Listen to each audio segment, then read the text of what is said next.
Good morning. I'd like to call the meeting to order this morning, and if you'd stand and join me in the Pledge of Allegiance, please. Mr. Simpson, would you like to lead it? We have to. I pledge allegiance to the flag of the United States of America and to the republic for which it stands, one nation, under God, indivisible, with liberty and justice for all. Thank you. Okay, the first thing on our agenda this morning is the consent agenda. Approval of the minutes of May 20th, approve payroll, approve vouchers, approve a catering permit for Wild West Brewing Company, approve and sign resolution for 9/11 GIS mapping data grant, approve and allow chair to sign chief health officer grant, allow chair to sign updated point of contact for this CPG grant, and allow chair to sign the WellPath amendment renewal for law enforcement. The pleasure of the commissioners. Madam Chair, I'd make a motion to approve the consent agenda as presented. Second. It's been moved and seconded to approve the consent agenda as presented. Any further discussion on the motion? Hearing none, all those in favor? Aye. Anyone opposed? Motion passes. Okay, development standards and regulations update. At this point, just looking at where we are on each of the two sections. On DSR 1, we are finalizing that document for putting it out for the 45-day public review prior to a public hearing again. The consultant has finished the formatting. The county attorney's office is reviewing final wording on everything as to form. And we are reviewing the update boxes that will indicate what areas of each have been updated. Keeping in mind that DSR 1 does not deal with zoning or uses. This is basically what we've been working on in DSR 1 was updates to processes and some definition changes and a few other changes that will be listed and noted in the document when it becomes available. We'll let everyone know just as soon as it's available, and there will be ads in the newspaper that those documents are available to review. DSR 2, the second phase of what we're doing, has to do with the zoning and the uses. We completed the first round of public input on that zoning situation and the uses in the forms from the public work sessions. That closed on Saturday. So it's now going to be several weeks as we gather and review that information. The commissioners, the Planning and Zoning Commission, technical working group, as we proceed forward with looking at and reviewing what information we receive from the public. After that, we will, my understanding is to update maps and thought processes and take that back out, probably by planning area, for another review by the public.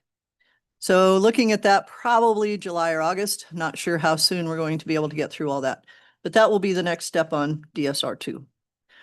So with that, are there other commissioners that would like to comment? Question, on DSR 2, the uses will be reviewed when? Probably at the same time that we review the zoning maps. The usage sheets came in from those work sessions and they've been coming in continually into the office, and all of those sheets are being uploaded now onto information tables so we can see what the responses were. Because it seems like they have to be done before we go out with a revised mapping, because it doesn't make any sense without the other. Right, whether they fit commercial or whatever they fit. Yes, agreed. No, Madam Chair, I just wanted to quickly, if I may, take a minute to address that there's been a flyer. I don't know if any of you have received it, but I'm aware it's been circulated, I think, in the Powell area mostly. And I just wanted to maybe just share with the public that I think it's important that when these flyers circulate, that we consider the source of where they're coming from. This flyer is from an anonymous source and has a lot of what I would consider inaccurate information, saying expect more red tape, get ready to be delayed and charged outrageous fees, less freedom, more government control, control, kind of inflammatory.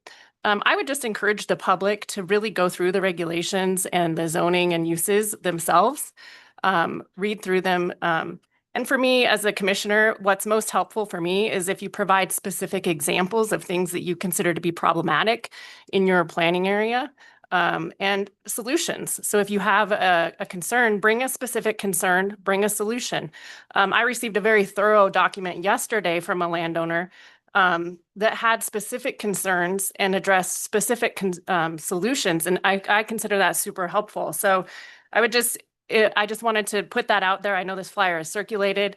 I don't think the information on it is accurate. And I would just encourage people to reach out to us directly. And as we move forward, we'll continue to communicate. Thank you. Thank you. Any other comments? Madam Chair, I just echo exactly what Commissioner Simone just said. I mean, people are jumping to conclusions, the phone calls we field that are inaccurate. And I would encourage you, if you're looking at zoning in your area, check to see what it already is, because in some of these areas, what people are complaining about is already zoned in that exact way that they're looking at zoning now. So I just encourage people to be informed. Thank you. Anything else? Okay. Our next thing is a couple minutes away with a public hearing for Blackwater Creek Lodge and Guest Ranch. Just a minute or two. Well, that was exciting. Thanks. No, that's good. That's what I expect. Okay. I hope you all have a great rest of the week. Thank you. Thank you for your documents. Did we ever get any of that data? On The- the questionnaire data? The first round of the questionnaire stuff came. Yes, Joy's got it available. Okay. It's probably online so she can provide it to you. Okay, great. So Thank you. Thank you. Take care.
okay, the next thing on our agenda is public hearing.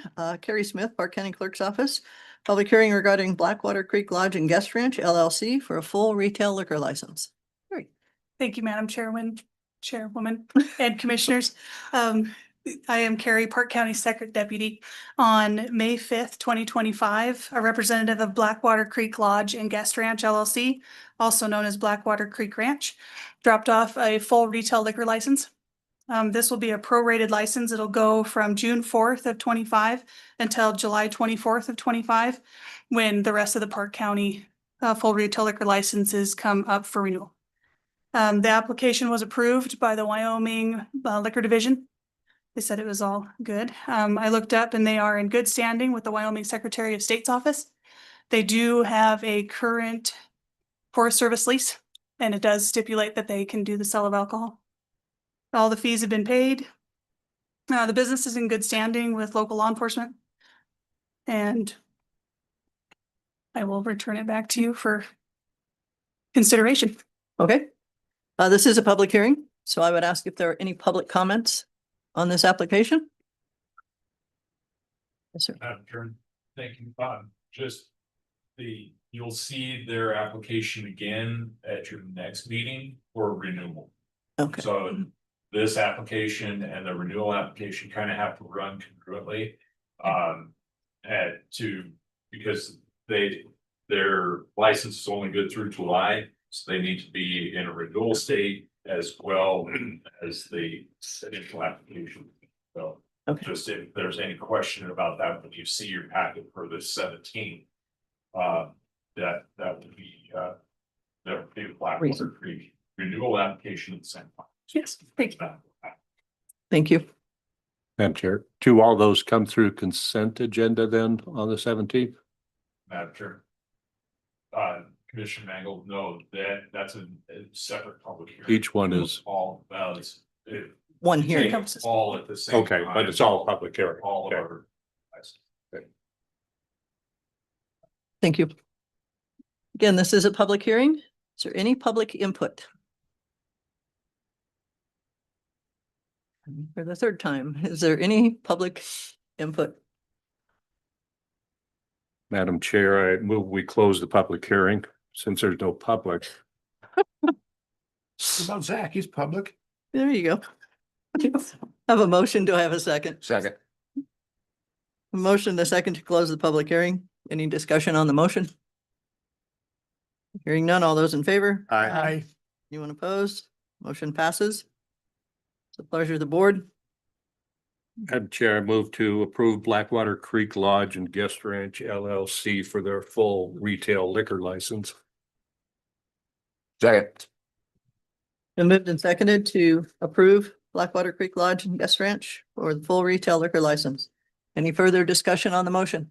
Madam Chair, just just to clarify, because I got a little confused there. So I wondered that the license term was June 4th, 2025 to July 24th, so it seemed short. So why did their liquor license before?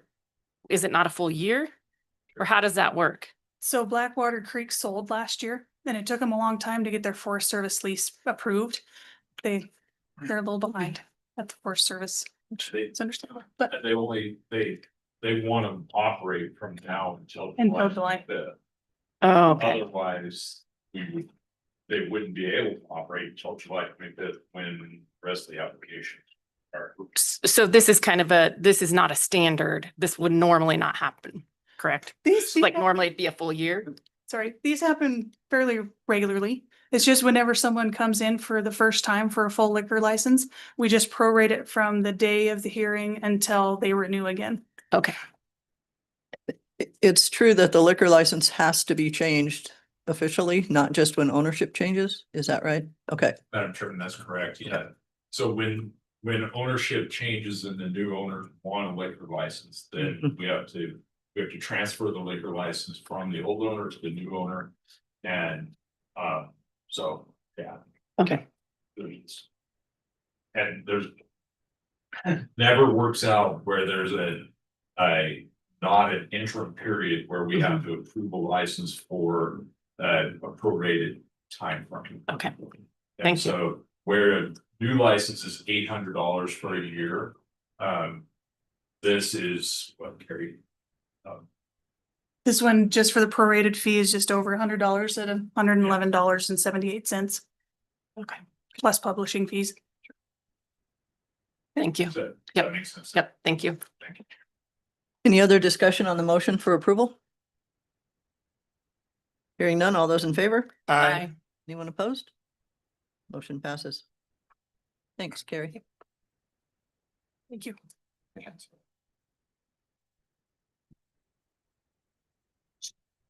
This way when you float the river, you can interrupt. Next order of business will be another public hearing at 9:55. It's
Thank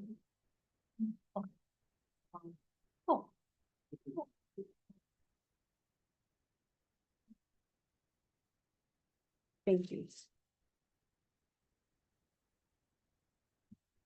Okay, next thing on our agenda is a public hearing for Pearson Residence Floodplain Development Permit 3-25, Joy Hill, Park County Planning and Zoning. Thank you, Madam Chair. As you know, you have the staff report. We provided it in advance of this hearing. Ms. Zoe Pearson is the applicant. She submitted a floodplain development permit application on May 7th. The property identification number that was shown on the application is incorrect. The information is correct on the staff report. We received a revised site plan on May 13th. We have affirmed ownership by a warranty deed to Zoe Pearson. It was a document dated 2025-1462 in the office of the county clerk. The applicant is requesting approval to construct a residence, and I presume a small wastewater system to support that residence in a special flood hazard area. I've just confirmed the size of the structure will be 1,200 square feet. The 2015 Park County Development Standards and Regulations apply, Section 5A of Chapter 4. As shown in Figure 2 in the staff report, the project site is about 9.6 miles southwest of Cody. The proposed home will be within Tract 77 and Lot 107C of Township 51 North, Range 103 West of the 6th Prime Meridian of Park County, Wyoming. Existing development on the property includes a residence, a small wastewater system, and accessory structures. That existing residence is 2,878 square feet. There's a little history on this property of floodplain development.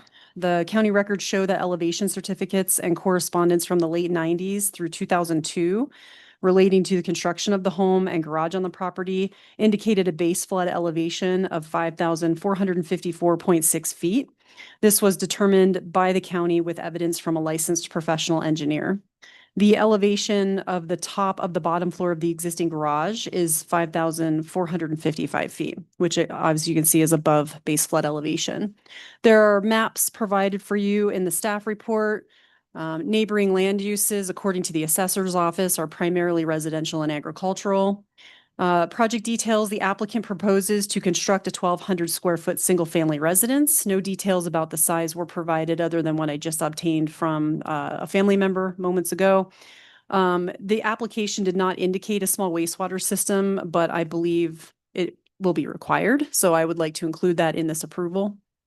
The following is a summary of statements in the application materials. Elevation of the proposed residence is 5,479 feet, which is well above the BFE calculated for this location. The project location is approximately 260 feet from the edge of the river, and that location has been stable for many years, according to the applicant's representative. The diversion structure for the Cody Canal is located on the bank opposite the project. No fill will be used to elevate the structure above the existing ground other than the concrete foundation. Due to the relatively short extent of this project, a longitudinal profile was not provided. The river slope through the project area is 0.6%.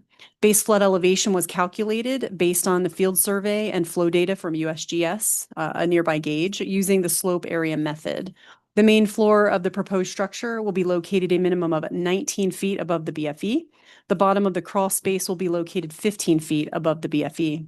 Notice of this public hearing was placed in the Cody Enterprise for publishing on the 20th and 27th of May. Neighbor notices were sent to all landowners within 660 feet of the property boundary on May 15th. Agency notices were sent out on May 22nd, and we received the following responses.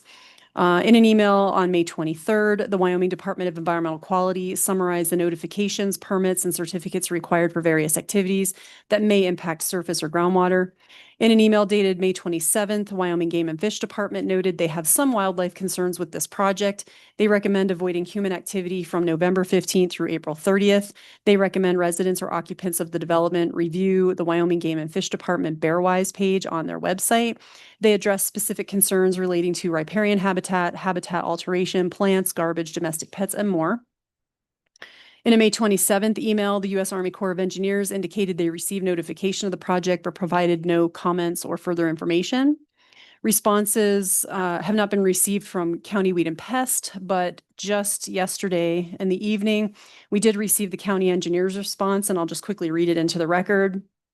Brian Edwards stated he knows this is scheduled to be heard today. He wanted to let us know that the Public Works Department does not have any concerns with this at this time. Although the building site is located within the floodplain, the proposed finished floor elevations are well above the calculated base flood elevation, or BFE. In addition, this development will likely have negligible impact on adjacent properties in regard to flooding potential. We did receive one public comment from a nearby landowner to the south, on the opposite side of the river, who cited opposition to the project with the following concerns. Floodplains flood. This would be constructed right next to the South Fork of the Shoshone River, one of the few rivers in Wyoming that does not have a dam, and the area has high wildlife value. That full comment was provided in your packet. As you're aware, approval or denial of a floodplain permit shall be based on a list of provisions and the following relevant factors. And I'll read those quickly. The danger to life and property due to flooding or erosion damage. The applicant's response is the project is located well above the BFE. Danger to life and property due to flooding or erosion damage is not expected to be increased. Number two, the susceptibility of the proposed facility and its contents to flood damage and the effect of such damage on the owner. The applicant responds due to its elevation, it is not expected to be susceptible to flood damage caused by the South Fork of the Shoshone River. Number three, the danger that materials may be swept onto other lands to the injury of others. The applicant responds minimal danger of materials being swept onto other lands due to flooding of the South Fork River. Number four, the compatibility of the proposed use with existing and anticipated development. Applicant responds the use of the property is not changing and the compatibility with existing and anticipated development will remain as it is currently. Number five, safety of access to the property in times of flood for ordinary and emergency vehicles. Applicant states access to the property is located above the BFE. Number six, costs of providing governmental services during and after flood conditions, including maintenance and repair of streets, bridges, and public utilities and facilities. The applicant's response is the project will not influence the cost of providing governmental services. No public infrastructure exists which requires access through the project area. Number seven, expected heights, velocity, duration, rate of rise, and sedimentation of floodwaters. Applicant responds this project will not affect sedimentation of the floodwaters. Number eight, the necessity to the facility for a waterfront location. Applicant states due to its elevation and distance from the edge of the river, the project is not considered a waterfront location. Other residences are located between the project location and the river. Number nine, the availability of alternative locations not subject to flooding or erosion damage. Applicant responds the location is the preferred location of the owners. Since it is located well above the BFE, other locations were not considered. Number 10, relationship of the proposed use to the land use plan. Applicant states the project is not affected by the land use plan. Staff adds the 2024 Park County Land Use Plan identifies special flood hazard areas and it recommends enforcement of National Flood Insurance Program floodplain management regulations as required. Regulation and enforcement of existing laws of the floodplain are met with this permit. The county's review is intended to balance impact on property, human need, and environmental protection. Number 11, certification from an engineer, surveyor, or other qualified professional that flood carrying capacity is maintained if alteration of a water course is proposed. Of course, no alteration is proposed. Madam Chair, if the board chooses to approve this floodplain development permit, staff recommends the following conditions. Number one, this floodplain development permit applies only to the construction of an accessory housing unit, now that we know the size of the property or the size of the residence, and an accompanying small wastewater system. Number two, the approval of this floodplain development permit shall expire 1 year after issuance unless the permitted activity has been substantially begun and is thereafter pursued to completion. The planning director may extend the date of expiration up to 6 additional months for good cause shown. Extension requests must be submitted to the planning director prior to the date of expiration of the permit.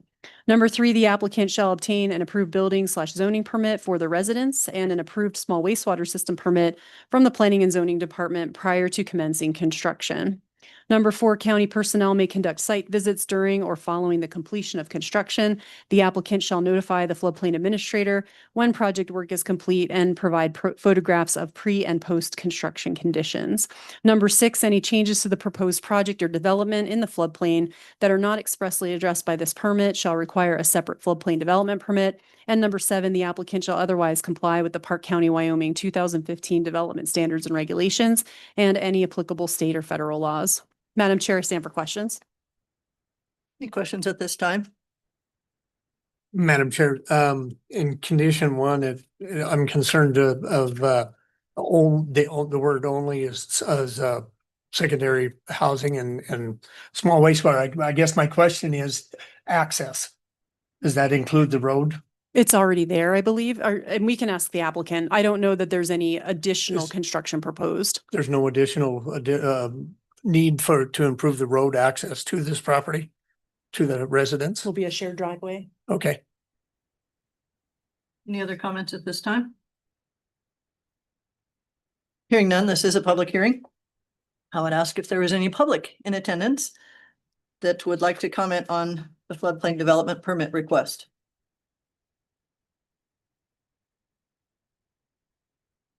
Any public in attendance that would like to comment on this request? One matter, there wasn't a, If you could identify yourself, please, just for the record. I'm this Pearson, your father. There was an old house there that's gone. So there was a residence where we're gonna put this one, so I don't know if that makes any difference. Thank you. Madam Chair, is it gone because of flood? Don't- Okay, just wondering. Just a sec. No. Okay. That's a good. Okay, one more time. Is there any public that would like to comment on this application? Hearing none? Madam Chair, I move to close the public hearing. Second. Been moved and seconded to close the public hearing. Any discussion on the motion? Hearing none, all those in favor? Aye. Anyone opposed? Motion passes. Pleasure of the board. Madam Chair, I'd make a motion to approve the Pearson Residence Floodplain Development Permit number 3-25 with staff recommendations. Second.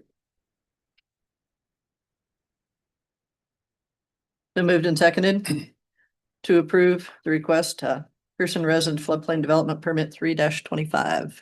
Any further discussion on the motion?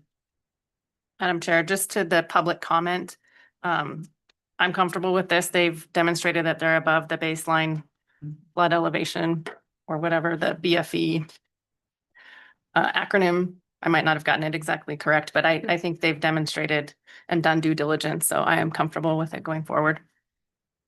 Thank you. Any other comments on the motion? Hearing none, all those in favor? Aye. Opposed? Motion passes. Thank you. 4538.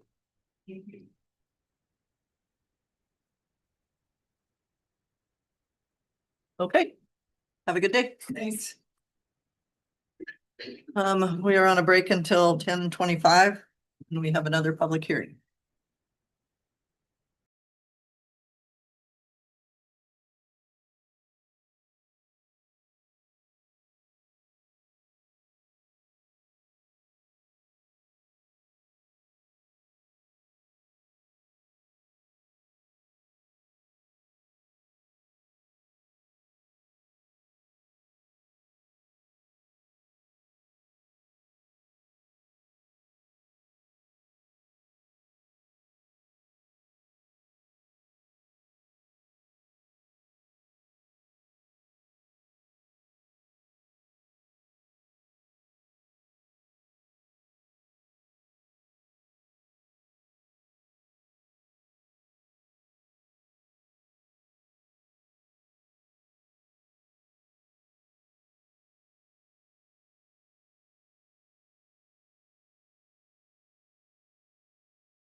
We're close enough. The next thing on our agenda is public hearing for good SUP 227 Second Amendment.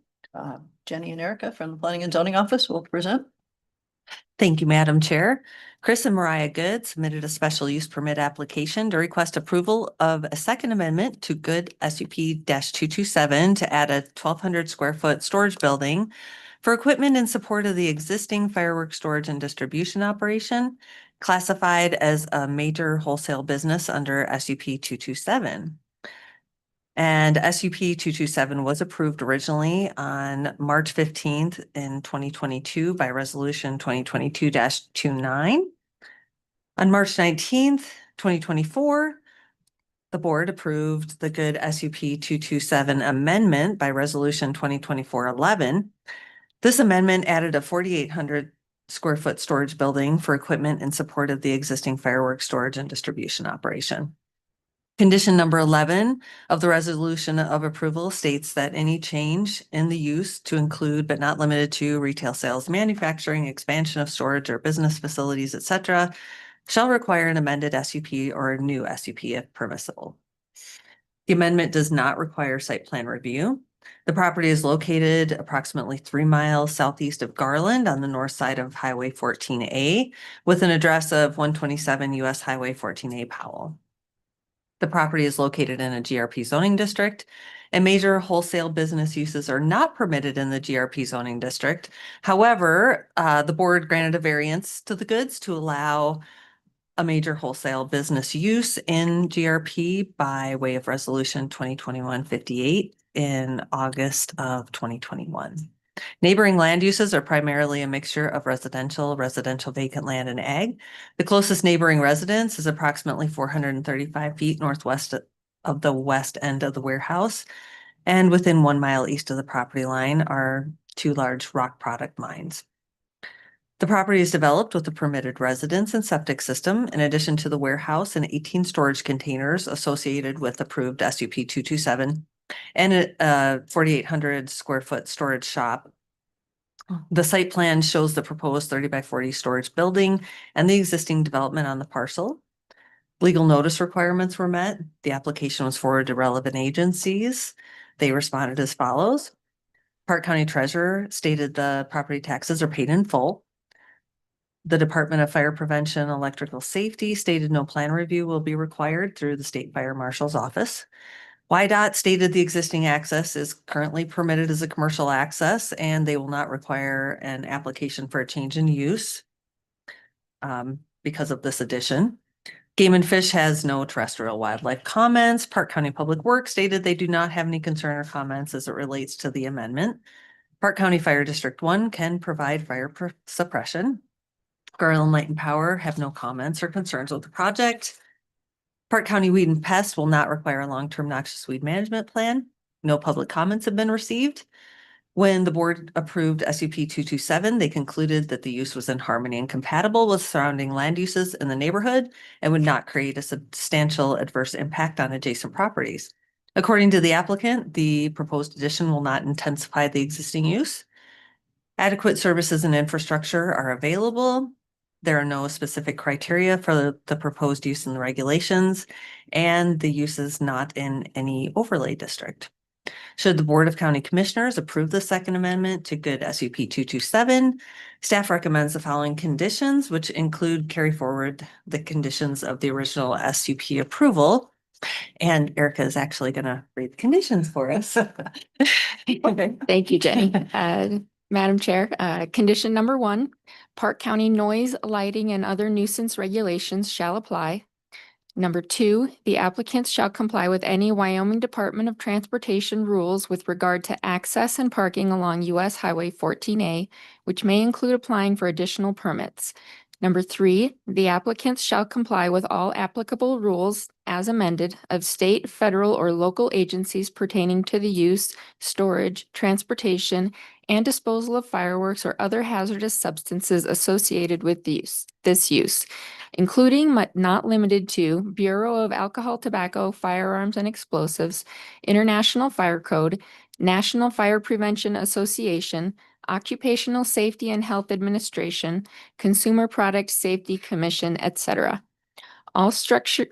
Condition 4, all structures used to store fireworks on the property, with the exception of the existing warehouse structure, shall be a minimum of 50 feet from the YDOT right-of-way and a minimum of 50 feet from any residential structure on or off the property. Number 5, prior to commencing construction of the 1,200 square foot storage building, the applicants shall obtain a building zoning permit from the Park County Planning and Zoning Department.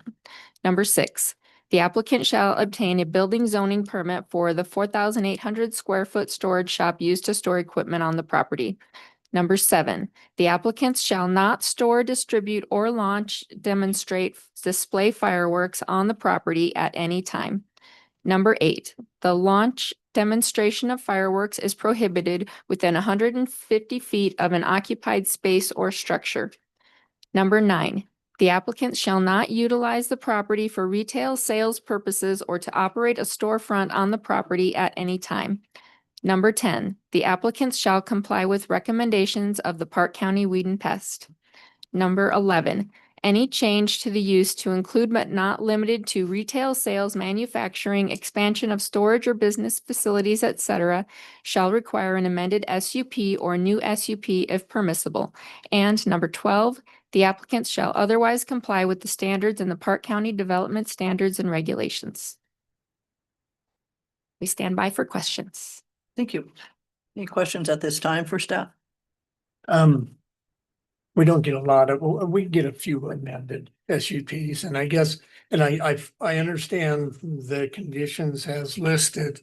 I don't have a problem with, I guess my question is where it says that these conditions include the previous ones, and I guess we have the opportunity to go back and change those with an amended SUP, but for future reference, I guess I'd like to see what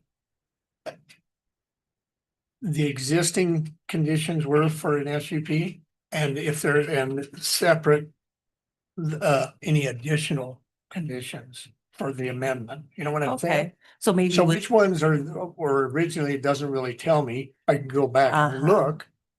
But most of these, if not all, I believe are original conditions. Am I wrong? Well, I believe 1,200 that's square correct. foot Just And the- Well, the 1,200 square foot, right. and the Right, 4,800. yeah. Yeah. But to your point, we could, in the future, in the staff reports, Right. kind of like we do for P and Z when they list those conditions. I mean, we could just list the conditions that were approved with the original. Okay. And then, yeah, I Yeah, like that idea. it just would be easy for me to see, okay. To actually I don't want to go reference. back and change what we've already approved. Mhm. You know, I may not agree with them, Well, but then maybe we wouldn't need to restate. You wouldn't have to read them all. like that. Exactly. Yes. Okay. Yep. Okay. I don't know. It's just Okay. a Yeah. suggestion. Anything else? Madam Chair. I just have a quick question for Jenny and Erica. On condition number 3, I'm just, thinking if I'm the applicant, it says that they're going to comply with all applicable rules in parentheses as amended of state, federal, local agencies. And then it lists some Bureau of Alcohol. It goes through several, and then it says, et cetera. So if I'm the applicant, it just, to me, am I aware of all the agencies you're wanting me to comply with when you put et cetera in there? So I don't want it to be so generalized that he doesn't know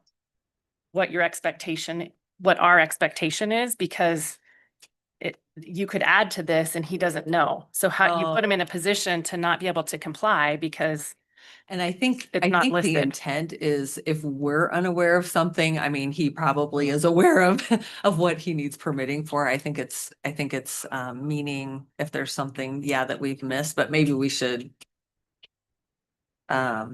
Maybe we could state it just like that, or any other agencies that are, applicable. Yeah. Or something. Just not the like word et that. cetera. Would that? Okay.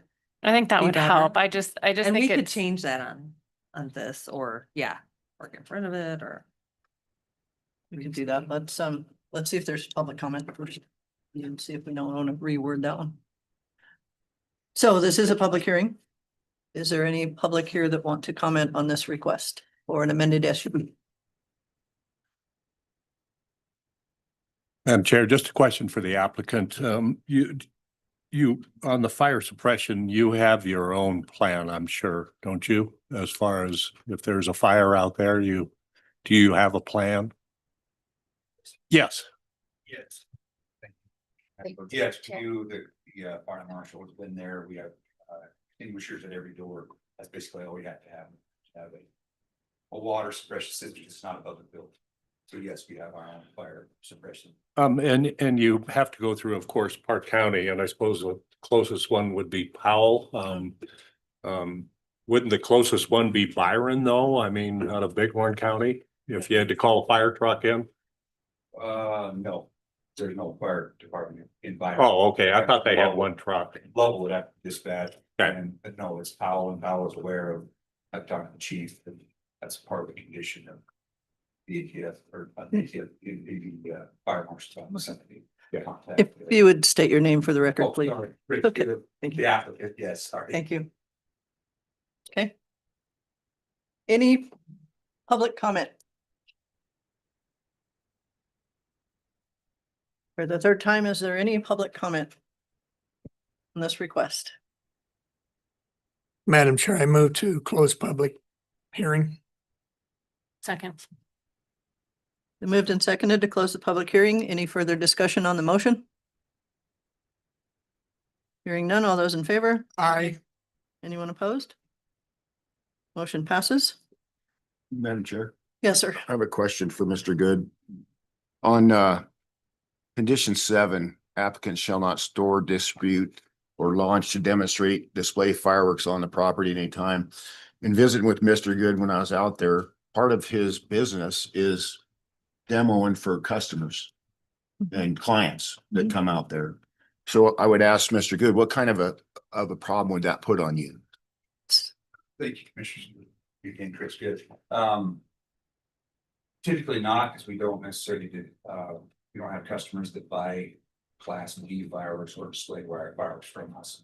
According to the ATF, this is kind of an issue that I have with this particular SUP or amendment or variance is we should be allowed to display those fireworks in that regard. For either my own personal viewing or the viewing of our customers, just as part of, we would sell those fireworks out of that location. But the ATF deems, according to NFPA 1123, I can, as long as the distances are there, I can display fireworks according to the ATF. Does that answer your question? Well, it does, but I guess looking at this number 7, it prohibits you from displaying those fireworks on your property at any Yes. time. And so in talking to you, you was talking about all these customers that come in and you display them for them. You're not selling them there. Right. You just, So the display fireworks are separate from the 1.4 G, which is consumer fireworks. That's what we sell out of that particular location. Display fireworks are what we shoot for like the city of Cody or other cities. We do and have in the past. As part of a small little display at the end, all the things that we demonstrate for our customers that come are consumer product. 1.4 G. Does that make sense to everybody? Right. And that's okay. It's truly the display, It's the that display next fireworks level. Okay. of This. Okay. Yeah. That I still take issue with that just simply because it's my property. I should be able to, as long as the ATF, which is the governing body or the authority having jurisdiction, if they're okay with me to display them there, then I should be able to do that. right. And typically in that regard, if we would display them, it would only be as part of the end show is what we call it, as part of our final demonstration for our customers. That product will be mixed in with most of the things. So here's a scenario. We have 45 products that we're going to demonstrate for our customers that they could potentially buy for this upcoming selling season. At the end of that, we will put all those things together into a display, and then maybe the last part of that display, we have 1 3 or display fireworks. Just mixed in with it to just make the whole thing more presentable. Does that make sense? Because I have an ATF license, I have all the regulations to do all that, and we follow under ATF rules and regulations as well, according to NFPA 1123. And that's really all they care about is storage and distances. as long as we are correct distances from spectators with fallout zone, public highway, all that is there, then I think we should be able to do that. And Chris and Madam Chair, just for some clarification, because my memory is not so great, but if I remember correctly, I think there was, and this may be completely different.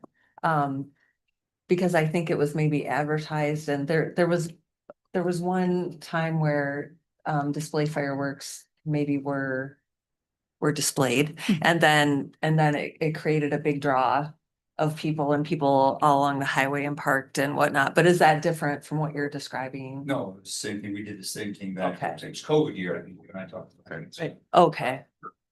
Sorry, anyway, that year we did the same thing. We didn't have many customers come. We still demonstrated our typical product for consumer fireworks. And then we did a little display at the end with those products mixed in with some display fireworks that we have because we got a license. Yeah, and we're known to do displays. So we just put on a nice display. And then that was 2020, and in 2021 we did again. That's when this whole thing kind of came about. Okay. Because we had a ton of people out there, and some of that was COVID, there was lockdown, and so Right. it's just a great thing for everybody to come out and see, and everybody loved it, so we did it the next year, and that's when the problems arose. Well, and I think Whiteout had some issues with it too, just because of parking Yeah, and stuff, not absolutely. necessarily. Yeah, it's just, It's just how people, well, right. True. But I think that's where that condition came from, but it, there may be a balance there or rewording or. Yeah, I guess. as long as they don't invite, I understand that completely, as long as they don't formally invite the public like we did, we just put it on Facebook, put it in the paper, on those particular years. I'm fine with Okay. that. If they found out, because people do find out somehow that we do, and then we'll have a few people along the road during our demonstrations, we did it a second year, so. Haven't you done something at the fairgrounds before too? Have you done those or? Yeah, Okay. Been a while. I do have one question for you, sure. just from coming out there and looking at the site, which I have no problem with the site. Actually, no problem with what you're requesting to do. But my question is, your concrete pad's already poured. Yes, Okay, just curious as and that to, was just based on timing with the concrete company, the building company. Just hoping that they would get through for sure. Yes, that was, you're right. jumped the gun a little bit on A that. little bit, yes. Okay, just All so, the time, I'm like, okay, well, if you have time, let's just do it. Employee understands how timing and construction is kind of very. I understand, it's just, that's just not the way the process usually works. So, just so we're aware of it. Okay, Sure. My question for Commissioner Stewart, on condition 7, if it were to read instead of on the property at any time, if it were to read on the property for public, it's, basically, he may not display for the public instead of any time. That would free him up to do personal displays for customers. And What do you think? Commissioner Field, Madam Chair, I guess my concern is is prohibiting him from demonstrating these things to his customers. I mean, we don't take a gun manufacturer and say you can't shoot on your property and demonstrate to your clients. And so I guess, and I agree about the demonstrate display fireworks, but I guess I have a problem in visiting with Mr. Good about, he has these clients come in and they're going to restrict him from demonstrating these to his clients. And, I get it that COVID was a bad year and it maybe created a problem with YDOT, but I have a problem with, he's got all of his certifications, ATF, fire marshal. I just have a problem with him not being able to launch and demonstrate these things to his customers. And I would be okay with putting in some language in there about not advertising it for the public. I guess that's kind of where I come on number 7. Madam Chair. yes, ma'am. Mr. Good, okay, I just want to make sure I'm understanding though, because we're talking about display fireworks and consumer fireworks, which are two different things. And I understood from when I went out there that you don't distribute or store display fireworks. Right. We have storage for display fireworks that have to go building, but we don't sell them to customers through there. And we don't necessarily display them for customers, but I understand Commissioner Stewart's question there. As far as the end show at the end of our demonstration that we do every year, we do, or would like to be able to mix in the 1-3, which is display fireworks, in with that. But so you are distributing the display ones or not? They're just storing them there when they do a show here, correct? Oh, you're storing them for when you're doing, okay. We have, So you would have customers that are buying display fireworks, which is why you would need to. don't sell display fireworks. So that's the part to me, Commissioner Stewart, he's not selling them or, But back to your original question, sorry to interrupt you. You're right. I would like to be able to, if we have a new product that we maybe the Cody show or some of the other cities. I'd like to be able to just go out there as long as the distances are met according to ATF to just launch that for my own viewing purpose, not for the public.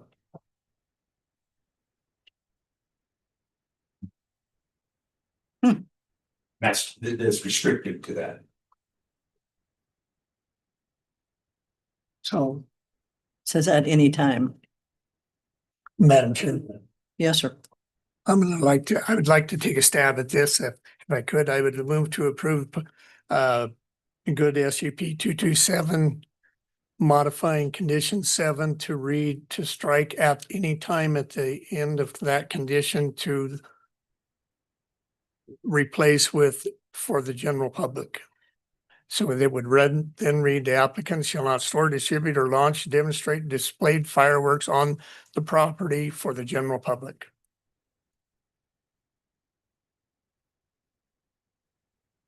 I would second that.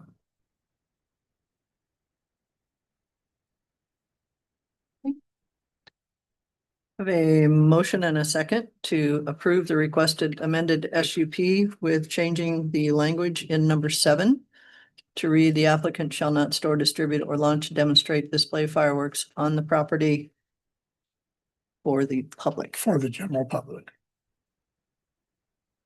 Madam Chair, Discussion on the motion? I need to make an amendment to the motion. Okay. If I can. You can state it. Or do you want? We'll see if I Okay. take it. So I need to make a motion to amend your motion to include number 3, the change to as applicable, striking, et cetera, and changing it to as applicable at the end. Do I have a second for that amendment to the motion? Second.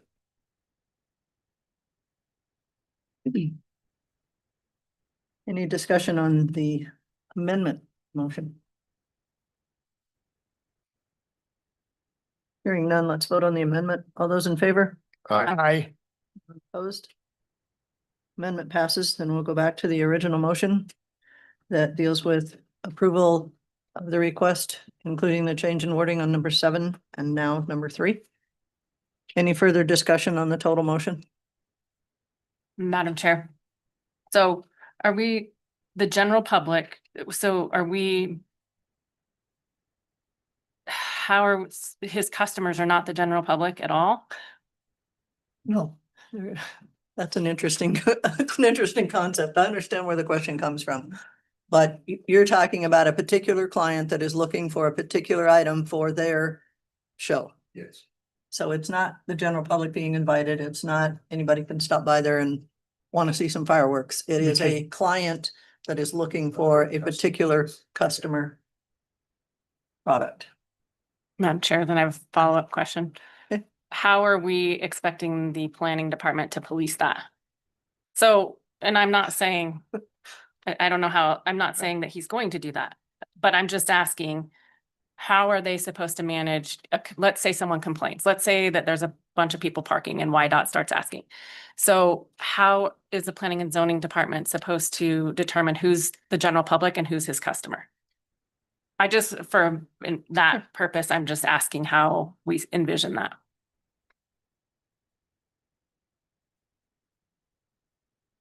Sure. You want me to answer? Yeah. What Well, with that process? My thought process is it's not our they are already regulated by various federal departments that that they have to abide by these rules.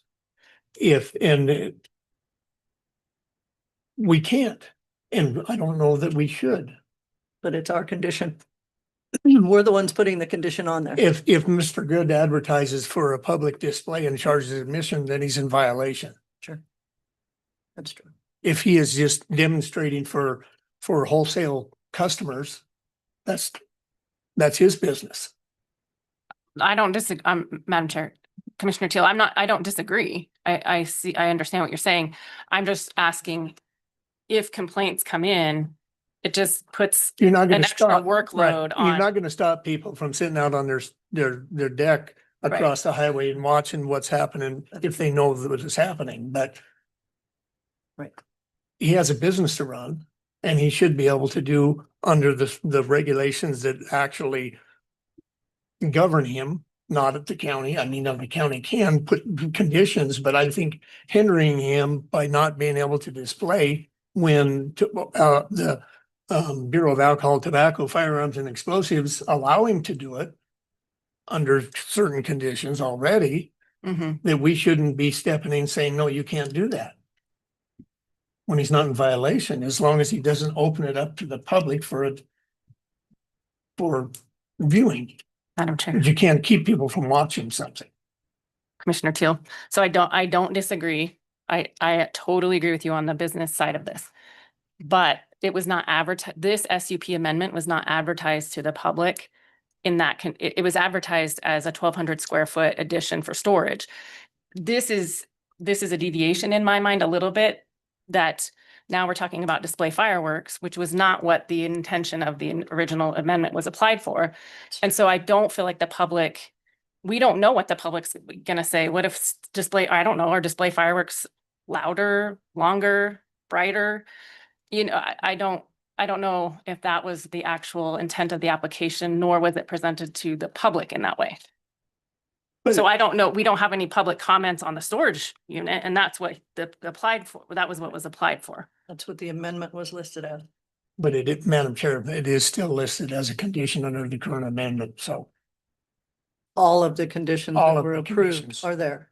Right. But I do agree it was not discussed in what Well, was put out to the public. The initial condition said that he may not launch, demonstrate, display fireworks on the property at any time. That's what was put out to the public. Right. Not for customers, you know, so it did say not at all. That's what the public got to review. Understand, Madam Chair, but we change conditions all the time, modifying. It's Right. nothing different. Usually if we're going to change, either they're conditions that we are first stipulating or they are advertised as change in conditions. I don't know that we normally, well, we don't. When we amend SUPs, we amend the SUP for the reason it's advertised to be amended. And that's, I think, Commissioner's point Mhm. that we did not advertise to amend his ability to display fireworks on the property. We advertised it to add a 1,200 square foot building. And Madam Chair, I guess the only other thing I was thinking of too is that we also didn't, in our agency notices, like to YDOT. Right. No one else received notice of that either, but So they didn't know we were looking at possibly changing that. yeah. Madam Chair, if Mr. Good does want to do this, what's his process? He has to do a third amendment to the SUP? Mr. Good, I guess my question would maybe be, is this like of the utmost importance to you enough that you would want to pursue another amendment to the SUP? I'd probably want, yeah, that's impossible, then yes, I can do that. That might be a cleaner way to go, to get the agency input and the follow through. Well, right now we have a motion in front of the board. And the motion, as amended, does amend condition number 3. And the motion does amend condition number 7. Any further discussion on that motion? Hearing none, all those in favor? Aye.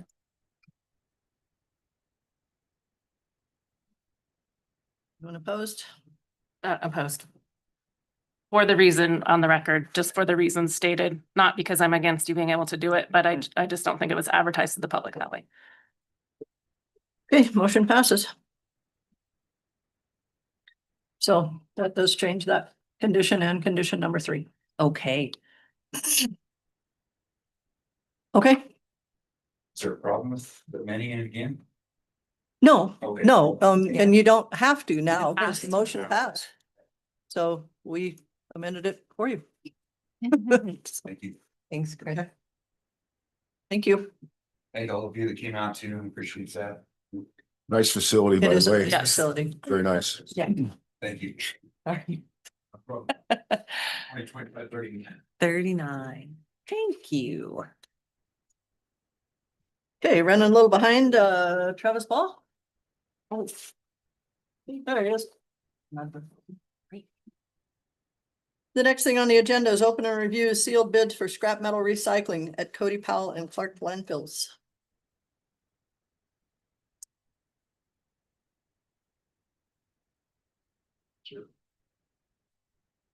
Thank you. Good morning. So we're put out to bid for our metal salvage project and it looks like we received 2 bids. First one is from Western Metals Recycling out of Salt Lake, Utah.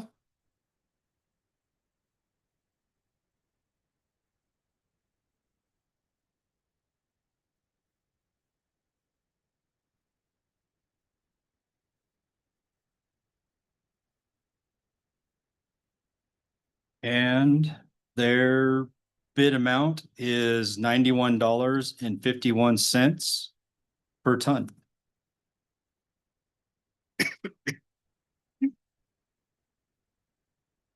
That was that one. The other one we received. Oops. That didn't work.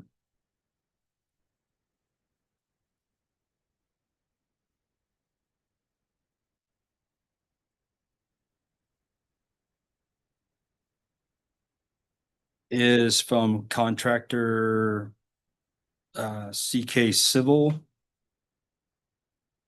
with a bid of $113.55 per ton. 113.55.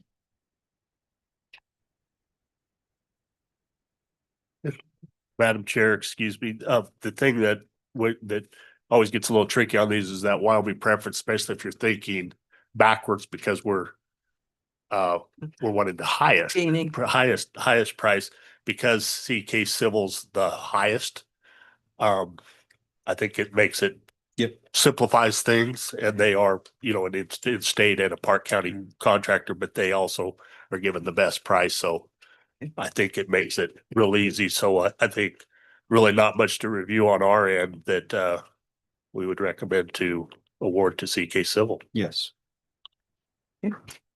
Or what was it, 113? 113.55. 55 per ton. I'm glad it's that's easy because it's been confusing before. Yeah, when you get into the percentages. Yes. It's the pleasure of the board. Madam Chair, I move we accept the bid from CK Civil for 113.55 per ton. Second. Been moved and seconded to accept the bill from CK Civil. Any further discussion on the motion? Hearing none, all those in favor? Aye. Anyone opposed? Motion passes. Madam Chair, just for the record and for the public's benefit, this is for metal recycling at the Powell, Cody, and Clark And Clark, landfills, and you usually do pretty well with that and try to recycle whatever we can. is there a time frame? Yeah, they're supposed to start once we call them and tell them they won the contract, it's the 30 days, I believe, they have to Start, right? start in. Start? Yep. Okay. And they complete like in 3 months or something. Yeah, Yeah. yeah. Okay. So, All right. Thank you. Thank you. Thank you.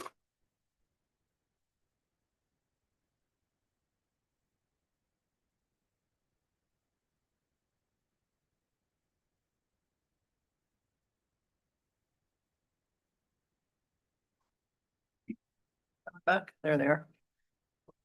Okay, 10:55, running a little behind, Jenny and Erica from the Planning and Zoning Department regarding Charming Valley Simple Sub 329 Final Plat Review. Thank you, Madam Chair.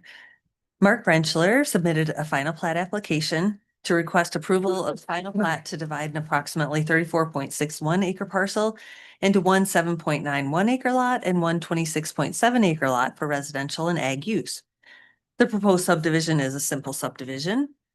It's located approximately 2.7 miles southwest of Powell on the north side of Highway 14A with an address of 1255 Highway 14A Powell. Neighboring land uses are primarily ag and residential with exempt Transportation Commission of Wyoming land to the south. The property is not located within 1 mile of a municipality, therefore a municipal review is not required. Proposed lot 1 is developed with a permitted shop residence, accessory housing unit, and septic systems. Proposed lot 2 is irrigated productive cropland. The property is relatively flat in a GRP zoning district, and the lot sizes as proposed are consistent with that zoning district. Relevant agencies were notified as required. Powell Clark's Fork Conservation District identified 2 soil types on the property.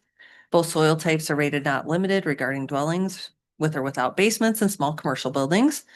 Septic tank absorption fields, the primary soil type is rated very limited and the secondary soil type is rated somewhat limited. That's due to filtering capacity and slow water movement. The primary soil type is not considered prime farmland, and the secondary type is considered prime farmland if irrigated. Garland Light and Power provided an estimate to install a single-phase primary underground power line to serve Lot 2.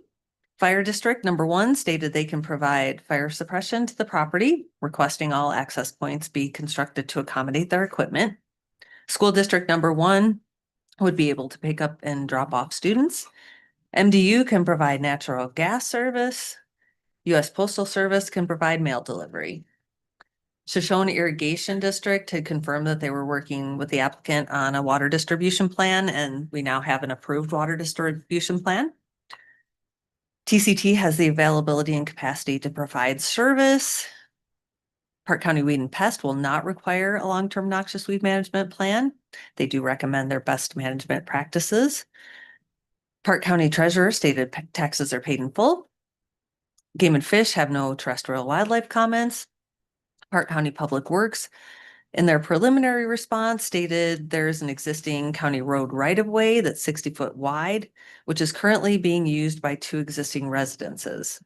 It is unknown if the county constructed the road, but it is known that Public Works does not maintain it. That is running north and south off of the highway. There's actually county right-of-way. It's just never been turned into a road. Public Works probably would not ask for any improvements to the existing road driveway, but will require a right-of-way permit to construct an access point.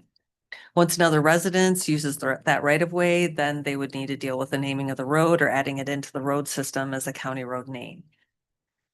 In their formal response, Public Works stated the following.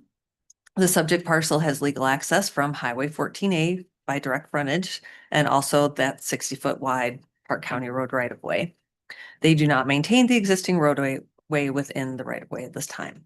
No new subdivision roads are proposed. The existing residence on Lot 1 has an address of 1255 Highway 14A. Any new structures, dwellings for the proposed lots may be addressed with submittal of a request to Public Works and upon issuance of a building permit from the Planning and Zoning Office. A drainage and erosion control plan will not be required. WYDOT has no concern as long as Lot 2 will have access from the existing highway access on the east side of the property. No new highway accesses will be granted to Lot 2. Northwest Rural Water District confirmed a water service has been installed to Lot 2 and an existing water tap serves Lot 1. The applicant has dedicated an easement to Lot 1 across Lot 2 to provide legal access to the current water service on the final plat. No public comments have been received. On March 19th, the Planning and Zoning Commission recommended approval of the subdivision with conditions. The applicants have provided sufficient easements and identified them on the final plat. The applicant has placed the required notes regarding the permitting of water wells and the Wyoming Right to Farm and Ranch Act of 1991 on the final plat. A completed affidavit of subdividers compliance with Wyoming statute 18-5-319 assigned by the applicant will be required for recording with the final plat. Fencing exists around the perimeter of the subdivision with the exception of a small section on the north line of lot 1. And there was a map in the packet for all of you. I'm not sure if you had a chance to review that. That small section would obstruct the irrigation district easement, and the irrigation district indicated to the applicant that they would remove the fence if it was installed. So he did not continue with that installation there. So that is something we need you to consider. The plat review committee reviewed the final plat and a corrected plat was submitted as requested. Applicable final plat specifications have been met and the applicant submitted supporting documents as specified in the regulations. And a subdivision improvements agreement will only be required if the board decides that there are additional fencing requirements. Should you approve the final plat application, we have recommended the following conditions that Eric is going to read for us.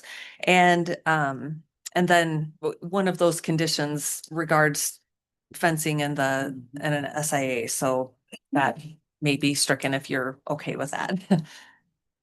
All right. Condition number 1, the approval of this final plat shall expire after 18 months unless the final plat is signed by the chairman of the board and recorded by the clerk and recorder. Upon written request in advance of the date of expiration and for good cause shown, the board may grant one extension of a time for a period not to exceed 6 months. Condition 2, the applicant shall submit a completed affidavit of subdividers compliance with Wyoming statute 18-5-319 to the Planning and Zoning Department for recording with the final plat. Condition number 3, if applicable, prior to the board signing the final plat, the applicant shall submit an appropriate subdivision improvements agreement addressing all applicable required improvements, for example, fencing and irrigation, for review by staff approval as to form by the county attorney, and approval of the board. Condition 4, when conditions 2 and 3 have been met, the applicant, in the presence of a member of the Planning and Zoning Department staff, shall record the final plat and all required final plat submissions in the office of the county clerk and recorder. And condition 5, the applicant shall otherwise comply with standards in the Park County Development Regulations and the minimum subdivision requirements as set forth in Wyoming statute 18-5-306. We stand by for questions. So have we reviewed the way the statute reads on the fencing with the county attorney as to form in how we answer this when there's a conflict with the irrigation district versus the statute? We have not on this particular issue. No, Interesting. I know. So, Madam Chair, so the statute, there's no opt-out at all on the fencing for an irrigation district? There This is the really, problem with the Not stated. statute. That's the problem Yeah. with the statute is it's, One of the problems. well, yeah, yeah, it's just not written very well at all. But other than consent, I guess. Madam Chair, so Jenny, and maybe you can't answer this, and this might be a question for Mr. Skorick, but if he doesn't finish the fence because of the irrigation, and then later somebody comes back and says he was supposed to finish the fence, does that open him to some form of And liability? Yeah, that's a good question Yeah. as well. Also, and the applicant will be able to answer this for us. Don't remember do we have any consents from like the neighbor to the north where the okay, Because they're all on state. okay, No people that look at it. If I just toss a letter and say. okay, So I okay. just, I fenced everything that I could legally fence, I mean, applicably fenced, and there was a small tiny little section that is they actually just ran up and down and cleaned that ditch. It would have been right away, and just tear it out, and which I told Cole, I said, I can construct it and you tear it out, or do what makes sense, because there's nothing, there's a big drain ditch, it's a big huge ditch that runs along, so it's kind of a. It's an arbitrary thing in terms of fencing and irrigation canal, basically. Right. So. Right. It's a little bit confusing just because of that. Other than it's- Madam Chair, we've run into this before south of Powell when we had an open drain and it was the same fencing issue and we let it go. I was hoping we had an answer by now, though. I know, To- we still don't have an answer and I'm not sure we will with the legislation that they. Okay. But we can't force the irrigation district to fence something they don't want fenced in their easement. No, we need to get that information to our legislators to maybe get this cleaned up. Agreed. My concern is just opening the applicant to liability. No, in the future. Madam Chair, I just had one other question. There, I noticed on there was a spot where it said the highway, let me find it. I wrote it down. No new highway access will be granted to lot 2. Right. So is that a problem? How is that not problematic? So there is one access to both lots on the east side, which is that county. That right away? Right of way. Mhm. Exactly. so So they're that might- sharing an access that lot 2 and lot 1 are served by. And that should work fine. Mhm. Okay. Yes, yes, That happens quite a bit along the Okay. highway department. yes. They have access. Any other concerns, discussion? Pleasure of the board? Madam Chair, just for clarification for me, sorry, I have a lot of questions as I'm still trying to learn. If we go forward with condition 2, then that will make him have to do condition 3, which would be the subdivision improvements agreement. So condition number 2 is where he is going to state that perimeter is fenced or he has consent. Yeah, which I guess we would kind of need to state exactly what's there, but the affidavit of subdividers compliance is the applicant's statement as to how he's met that the statute.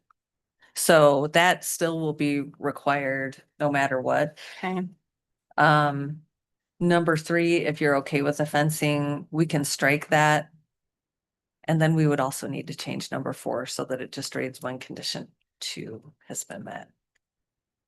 So for clarification purposes, if we're okay with just allowing number 2 with the knowledge of the irrigation district issue, then we don't have to do number 3.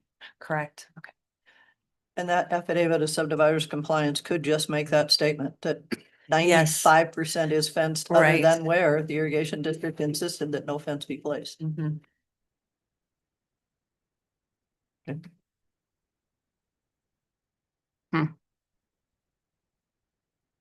What do you want to do? We understand your dilemma, Mark, where this is. Feel the pain. Is there a motion from the board? Madam Chair, make a motion, we approve the Charming Valley SS 329 final plat review with staff recommendation striking number 3. And then in number 4, striking number 3.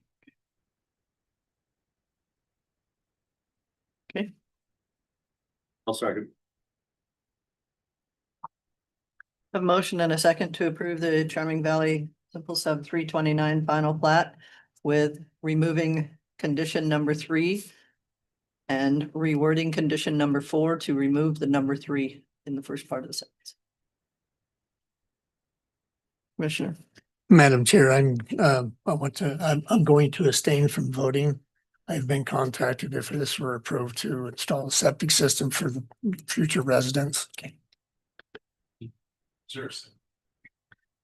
Yes, Oh, Scott nay. Mangle. Okay, Lloyd will abstain. Any further discussion on the motion?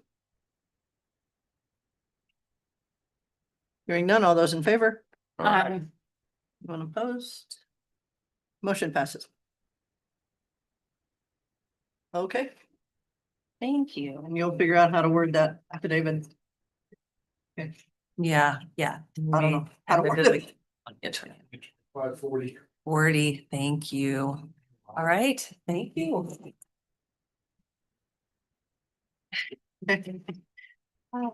You're all done with us today. Yeah, okay. 11:10. Oh. You're in the hot seat. Okay, good morning. Brandon, good to see you. Likewise. Oh, welcome. I am Brandon Kaler, for all of you that do not know, taking over Bill Crampton's position, Park County Public Health Nurse Manager. Okay. So I am here, asking for approval to fill my position. So prior to him leaving, he, hired myself and Brianna. And then, of course, he left and his position was open, filling that, and now needing to fill mine. Okay, and what's yours listed as? As, public health nurse, Nurse. RN. Okay. Okay, so you're asking permission to go ahead and advertise to fill that position. Yes, please. Okay. Okay. The pleasure of the board. Madam Chair, I'd make a motion to approve Brandon to move forward to advertise an open position for Park County Public Health RN. It's a A mouthful. Yeah. Second. Been moved and seconded to approve the request to fill the Park County Public Health Nurse RN position. Any further discussion? I thought Bill said he'd do both jobs. I don't know if we got that in writing. Kidding, yeah. All those in favor of the motion? Aye. Opposed? Right, motion passes. Just a little bit of discussion. Kelly mentioned this morning that you might not be available on the 23rd for budget time. So correct, I'm supposed to be at a manager's meeting down in Rollins. Okay. I wonder if there's any possibility to be able to zoom in for it, or if we need to try to reschedule. Well, we can't really reschedule because of the way the budget stuff is set up, but we can look at a Zoom situation and we can let you know about that. That would be fantastic. Okay. I appreciate Alright, it. I can accommodate anything electronic for sure. Okay, We'll make it all happen. right, we'll see what we can do. Thank you so much. Okay, I thank you. appreciate it. Congratulations, Brandon. Thank you very much.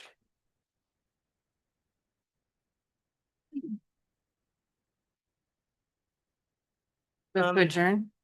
We done?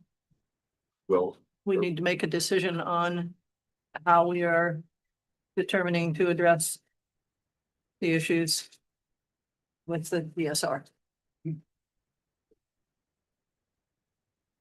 Do the commissioners, I understood this morning that the commissioners want to in some way update the public on the DSR process.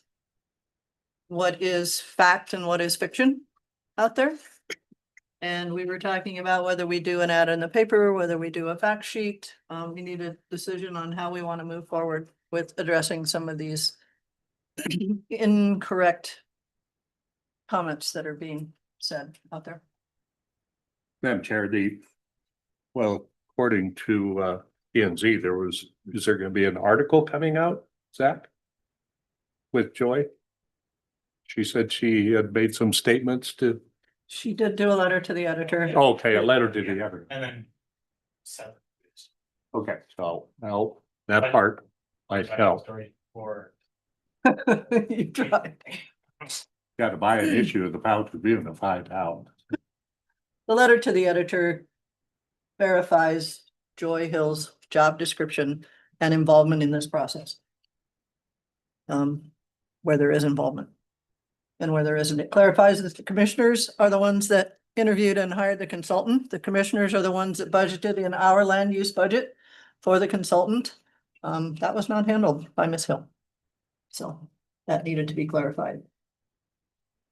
What else do you want to do? Madam Chair, I guess my stance is she's defending herself, and for some of the things she shouldn't be defending. And I think as a governing body, I think it's up to us to also clarify that. That's my opinion. Okay. Whether it's an ad or how we do it, but I think that she should not be defending herself. It should be us that, because we're the one that initiated the process. She should not be the one defending herself, in my opinion. Okay.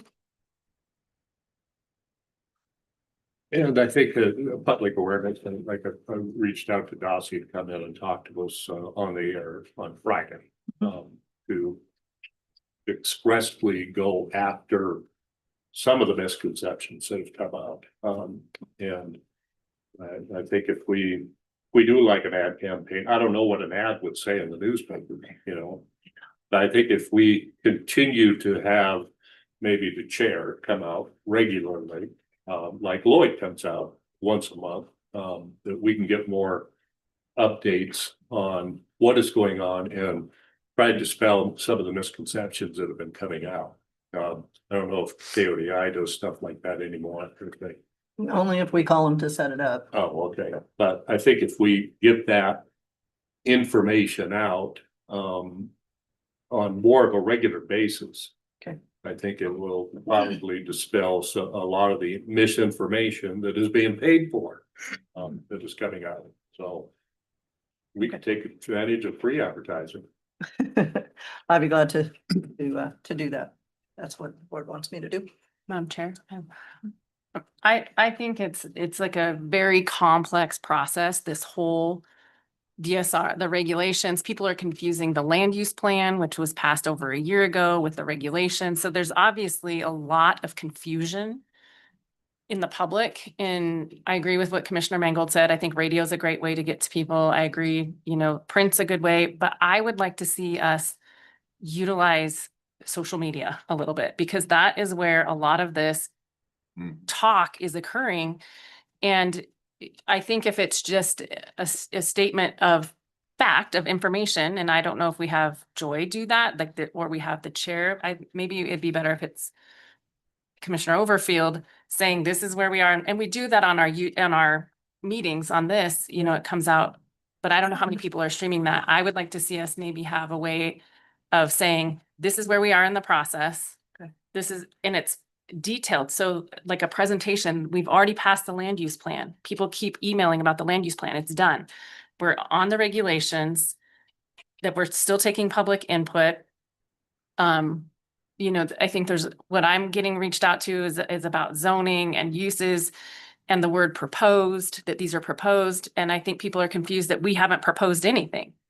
And so I think if we can find a way to utilize social media, because I think that's where a lot of our public is getting information now too. So I don't know if that's an option to do kind of a generalized update so that it can be shared. We do have a social media page through Public Works. We could do some type of an update through there, whether it's an interview type or a written statement type. Could get that done, I guess. So we could work on that. I can work on that. See where we're at. Any other thoughts? Well, Madam Chair, I tend to agree with Kelly. I mean, maybe print's not the way to go, because I think I agree with her that social media obviously is the form anymore. But I don't know, it's just kind of irritating to me that some of the misinformation out, these cards that came out, we need to call them out. I mean, that's just wrong. It's very misleading. It's very inaccurate. Basically some lies in there. So I hate to leave it go. And I've always, we always heard the thing, don't get in a contest with a skunk, but at some point you got to, I think, because it's just very confusing to people, the amount of phone calls we're all getting when this stuff comes out and it's not even true. Right. I think that's the thing is the basic thing we need to do is make sure that the information that's leaving the county is factual. And it is the process that we're doing. And clarify those questions and those concerns that come up. So putting the facts out there is the best way we can do that. If they choose to believe us or not, I know that there are a couple emails that have been responded to that gave facts, and email response was, we don't believe you. Well, there's not much we can do about that. No. All we can do is keep trying to move forward with the process that we're doing. It's a process that's done by counties all over the country, actually. This one, we've asked for public input. We've asked for a lot of public input, and we've asked for it up front to help lead us in the direction that the public wants to go. We could have gone through and updated these regulations and said, here you go, see what you think. But that wouldn't have included all of what the public wants to see. So we tried doing it this way. And we're kind of catching heck for doing that because people don't understand that that's all we're doing is asking for public input at this time. We have not approved or proposed anything moving forward. So I think that's something we have to clarify. Yeah, Madam Chair, I'm gonna weigh in because I look at this somewhat differently because we're asking for public input and we're getting public input. But because some of us don't like the public input, we say they're wrong. I'm not saying that anybody that is putting their information on the maps, except those that decided to try to maybe skew the situation a little bit with some childish actions on the maps. No, I'm not saying they're wrong. They may have valid points if they did not know that their property, number one, was already industrial, or number two, that's where the city master plan went, or those things like that. I don't mind clarifying whatsoever. I'm not saying they're wrong. What they are wrong in that this is a land grab, that the county is after more permit fees, those types of things. None of that is true. And I think that needs to be stopped because they're sensationalizing what we're doing, and that's not the process. And there's no, Madam Chair, there's no question that it is confusing. Mhm. And we There all are know that. places that are confusing, yeah. And the biggest part that I feel that we absolutely are responsible because we hired this consultant. Yes. And to say that this draft is not a proposal, I don't buy that. It may not wouldn't have been provided by us, but it was provided by the consultant of which we employed. So it is in a sense the first draft. And if it is that wrong, then we should have never let it happen, get to that point. Because we know specifically issues in that the public are now seeing. Madam Chair, Commissioner Teal, I don't disagree with you, but also if you look at the contract with the consultant, the way it's outlined with the deliverables, we gathered public input. It wasn't supposed to come back to us and then be reviewed at every stage. From what I understand, they gathered the public input and compiled it so that it could be put out. And so part of that may be contractual, right? How the contract was agreed to. But I think going a step further with the public input, for me, it's important that we communicate that this process has to move forward. We have to move this forward. The 2015 regulations have to be updated. We really don't have a choice because we have to be in compliance with state and federal law. And secondly, that the input needs to be meaningful input. It needs to be specific input about concerns and how to fix them. And it's most helpful if it's done professionally and not in a way that is going to some of the comments that were put on the map, targeting certain people or targeting certain adversaries or whatever you want to call it. That's not meaningful input to me. That's not helpful input to me as a commissioner. And so I think it's important that people understand the process. So obviously we have confusion because they keep talking about land use plan versus the regulation. So we need clarification on that. We outline again where we are in the process, explain the process for how the information is gathered and then put out to the public for review. Because I think right now people think we proposed this. I think the word proposal is the wrong word. I think it's more data that's being reviewed, that's being put out for review for the public. It's not, nothing has been proposed formally because we haven't voted on anything. So I think we need to clarify that word so people understand what we're talking about and then ask for meaningful input. If you have concerns with your zoning, because I've heard some people say, I don't like my zoning. I don't want it to change. I don't want my uses to change. But there's also, and those people need to realize there's other people who feel the exact opposite. This zoning's not working for me and I need different uses here. So we have to get input that's meaningful and helpful is what I feel. And we've had also people that have reached out to me saying, I moved to Wyoming because there was no regulations. We never had any regulations down in the Wildwood. And yes, we have. Yes. Since the There are 70s. regulations Since the in 70s. place. And one of the issues that we have run into is the public doesn't understand our regulations at its current form. And hopefully this will simplify people when they go to, before they go to planning and zoning, they can get this information ahead of time, where now it's just a lot of ambiguous things that are piled up from that 2015. So I think by simplifying this for the public is one of the advantages of having the new regulations come in and making it more user-friendly. But for people, they get worked up as the government's coming after them, and we're the government. But I think if we accept the input, which we have done, doesn't mean that we accept the output. You know, there's a difference. Mhm. Mhm. True. Okay, so what I'm hearing right now is that, number one, I will work with a little more timely updates on the radio, especially in the Powell area. See what we can do there. And then, work on, a type of social media send out, whether it's in writing or an interview. I'll talk to staff and figure out what's going to be the best way to do that if we have some of the frequently asked questions and clarification of the process. See what we can do there and try to get something done in that realm. So. That sounds reasonable. Anything else?